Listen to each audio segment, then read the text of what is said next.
Alors, donc comme il a été indiqué en fin de la première vidéo, nous allons donc faire un petit travail de schématisation du sarcomère, donc en détail, donc qui est une capacité qui est vraiment très importante. Donc on peut très bien vous demander dans un sujet, donc au bac ou dans un devoir, de schématiser un sarcomère. Donc je vous demande de vous équiper donc d'une feuille blanche. Pour faire un schéma aussi assez gros, n'hésitez pas, donc vous aurez la taille, en fait la diapo, ce sera la taille de votre feuille. Vous pouvez la prendre justement ici en format paysage. Prenez également donc des crayons de couleur, une règle, vous en avez besoin aussi, et donc des stylos en couleur pour pouvoir faire les annotations, puisque faire des annotations en crayon de couleur ou en feutre, c'est pas évident. Voilà, donc je vous laisse vous préparer donc ce matériel, et on va donc commencer. Donc mettez en pause si vous n'avez pas le matériel. Donc on est parti. Donc ici, on va donc schématiser un sarcomère. Donc mettez bien le titre ici, schéma annoté d'un sarcomère, donc en haut de votre feuille. Première chose, de chaque côté de votre feuille, vous allez donc faire des traits pointillés, fins. Alors moi je les ai fait en bleu, vous pouvez respecter des couleurs ou pas, c'est à vous de voir. Donc vous laissez à peu près 5-6 cm de chaque côté de votre feuille.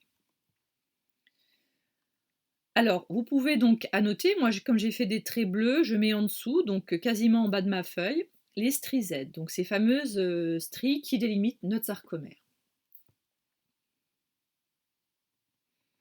Ensuite, je fais au milieu un trait en pointillé également, cette fois-ci en orange, qui est pile au milieu de mon sarcomère. Cette ligne orange représente la ligne M. Donc faites des pauses, moi j'avance, mais faites des pauses à chaque étape pour que vous puissiez faire votre dessin. Ensuite, on va donc représenter ici ma légende. Donc en bas à droite, j'indique en bleu, les traits bleus, ce sont des filaments d'actine. Donc là, je vais repasser sur mes stries Z avec un trait bleu plus foncé, donc un trait continu cette fois-ci. Donc ça, ce sont mes filaments d'actine. Donc ils sont sur la strie Z, mais sont également présents horizontalement. Vous voyez que là, sur la partie gauche, j'ai rajouté un trait horizontal bleu en haut. Évidemment, ce motif se répète, donc ici sur toute la longueur. Donc la moitié de sarcomère à gauche, j'en ai fait 6.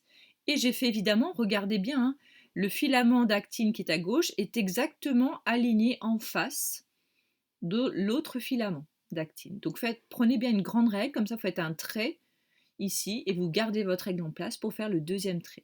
Alors gardez quand même 4 cm à peu près, globalement, entre ces deux filaments. D'accord ?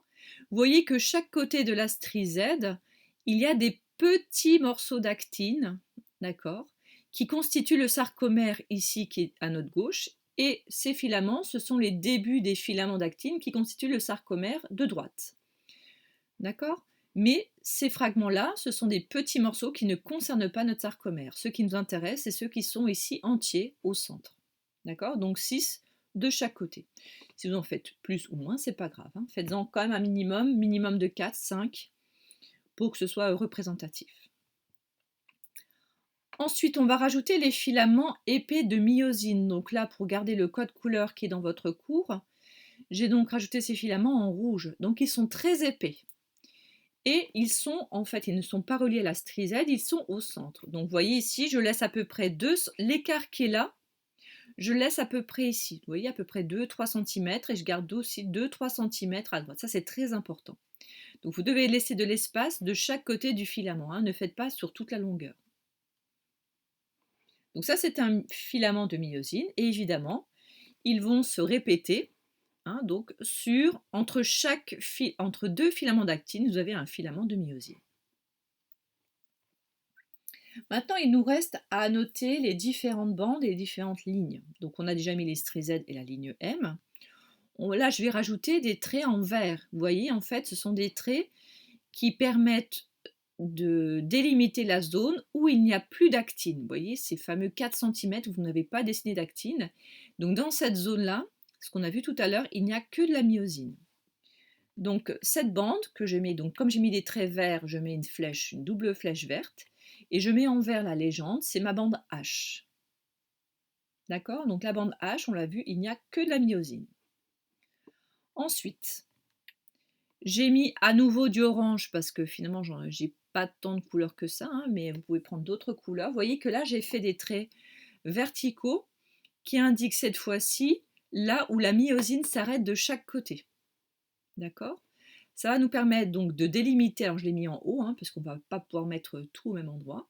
Donc j'ai mis une double flèche entre ces deux traits pointillés orange, et donc ça c'est la bande A, et on l'a dit, hein, la bande A c'est la bande où il y a à la fois de la myosine et de l'actine. Il nous reste ici, donc j'ai rajouté deux doubles flèches en rose, qui indiquent donc cette partie du sarcomère où il n'y a que de l'actine. Donc on a ici cette région-là, et la même chose à droite. C'est ce qu'on a écrit. Donc ici, on va mettre... Ah pardon, j'étais un peu trop vite. Ici, c'est une demi-bande I. Donc la demi-bande I à droite, et évidemment, on a la même demi-bande I à gauche. Voilà, donc ce schéma, vous prenez bien le temps de le faire exactement tel qu'il est là, d'accord? L'intérêt, c'est pas de faire une photo, hein, de cet écran, évidemment. Vous avez la vidéo pour la regarder de nouveau. Il faut vraiment que vous appreniez à la refaire. Donc là, vous l'avez fait une première fois sur la feuille blanche. Ensuite, vous allez devoir apprendre ce schéma-là et regarder de nouveau la vidéo, pourquoi pas, pour voir les différentes étapes. Ensuite, vous laissez un petit peu de temps et après, vous reprenez une feuille de brouillon, blanche aussi, où vous essayez de refaire ce schéma sans aucune aide pour voir ce qui est resté. D'accord? Et après, vous prenez de nouveau votre schéma complet et vous corrigez votre brouillon. Et voyez ce qui manque. Et vous recommencez, vous regardez ce qui manque, alors là je fais ça, etc. Après, vous laissez encore un petit peu de temps, vous ne le faites pas tout de suite, hein, et vous après, vous reprenez une autre feuille de brouillon et vous recommencez. Et en refaisant ça, vous allez au fur et à mesure apprendre tous les détails de ce schéma et vous le saurez par cœur. D'accord? Et ceux qui aiment faire des fiches, hein, alors cette feuille-là peut servir de fiche, mais voilà, vous pouvez le faire évidemment en plus petit pour vous aider à l'apprendre, mais faites-le sur une fiche sans trait, parce que vous voyez qu'il y a beaucoup déjà de traits avec les filaments, etc. Donc ne le faites pas sur une fiche Bristol avec plein de petits carreaux. Hein, ça risque d'être très difficile après à représenter. Voilà, donc ce schéma, mettez-le aussi, hein, écrivez bien sur cette feuille blanche. Ce schéma est à savoir à refaire entièrement et à légender et à noter correctement.